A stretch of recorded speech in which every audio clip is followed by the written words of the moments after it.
खिड़की के पास खड़ी सिमरन सोच रही थी। भाई दूज जाने वाली है, पर इस बार ना माँ ने फोन करके भैया के आने की बात कही और ना ही मुझे आने को बोला। ऐसा कैसे हो सकता है? हे भगवान, बस ठीक हो सब कुछ। अपनी सास से बोली, माँ जी, मुझे बहुत डर लग रहा है। पता नहीं क्या हो गया, मुझे कैसे भूल गए इस बार। सास ने इजाजत देते हुए कहा, कोई बात नहीं बेटा, तुम एक बार खुद जाकर देख आओ। सास की आज्ञा मिलने पर देर थी कि सिमरन अपने पति के साथ मायके आ पहुंची, परंतु इस बार घर के अंदर कदम रखते ही उसे सब कुछ बदला सा महसूस हुआ। पहले जहां उसे देखते ही माँ पिताजी के चेहरे खुशी से खिल उठते थे, इस बार उन पर परेशानी की झलक साफ दिखाई दे रही थी। पहले भाभी उसे देखते ही दौड़ी चली आती और प्यार से गले लगा लेती थी, पर इस बार दूर से ही एक हल्की सी मुस्कान दे डाली। भैया भी ज्यादा खुश नहीं दिखे। सिमरन ने जैसे तैसे एक रात बिताई, परंतु अगले दिन जैसे ही उसके पति उसे मायके छोड़कर वापस गए, उसने अपनी माँ से बात की। तब उन्होंने बताया, इस बार कोरोना के चलते भैया का काम बिल्कुल बंद हो गया, ऊपर से और समस्याएं। बस इसी वजह से तेरे भैया को तेरे घर भी ना भेज सकी। सिमरन ने कहा, कोई बात नहीं माँ, ये मुश्किल दिन भी जल्दी निकल जाएंगे, आप चिंता मत करो।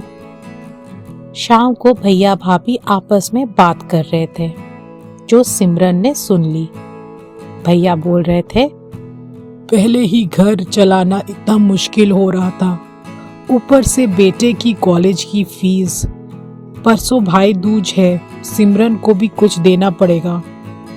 फिर भाभी ने बोला, अरे कोई बात नहीं, आप चिंता ना करें, ये मेरी चूड़ियाँ बहुत पुरानी हो गई है, इन्हें बेचकर जो पैसे आएंगे उससे सिमरन दीदी को त्योहार भी दे देंगे और कॉलेज की फीस भी भर देंगे। सिमरन को ये सब सुनकर बहुत बुरा लगा। भैया भाभी ये क्या बात कर रहे हैं? क्या मैं यहाँ उनको तंग करके कुछ लेने के लिए आती हूँ? वे अपने कमरे में आ गई। तभी उसे याद आया कि शादी से कुछ समय पहले जब वे नौकरी करती थी, तो उसने बड़े शौक से अपनी पहली तनख्वाह लाकर पापा को दी थी। तब पापा ने कहा था, ये पैसे अपने पास ही रख लो बेटा, मुश्किल वक्त में काम आएंगे। इसके बाद वे हर महीने अपनी सारी तनख्वाह बैंक में जमा करवाती रही।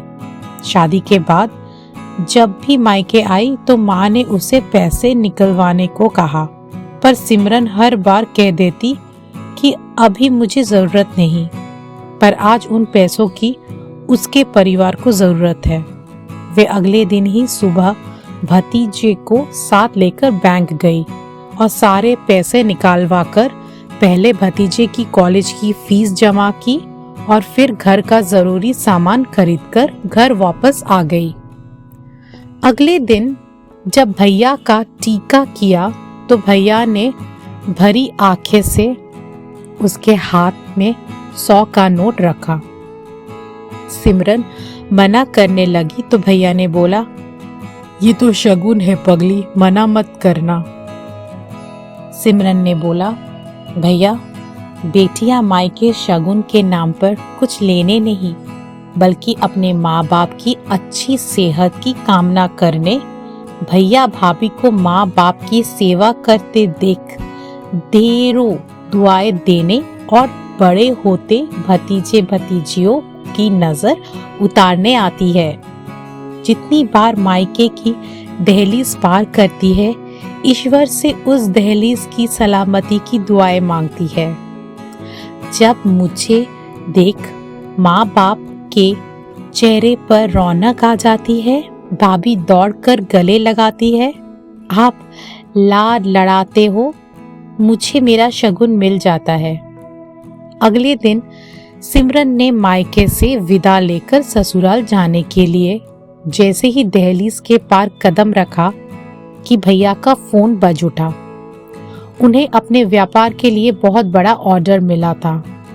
वे सोचने लगे, सचमुच बहन बेटियां मायके कुछ लेने नहीं बल्कि अपनी बेशकीमती दुआएं देने आती है। जब वे घर की दहलीज पार अंदर आती है तो बरकत भी अपने आप भीतर चली आती है। हर बहन बेटी के दिल की तमन्ना होती है कि उसका मायका हमेशा खुशहाल रहे और तरक्की करे। मायके की खुशहाली देख उसके अंदर एक अलग ही ताकत भर जाती है, जिससे उसके अपने जीवन में पेश आने वाली मुश्किलों का वो डट कर सामना कर पाती है। भैया की आंखों से खुशी के आंसू बहने लगे।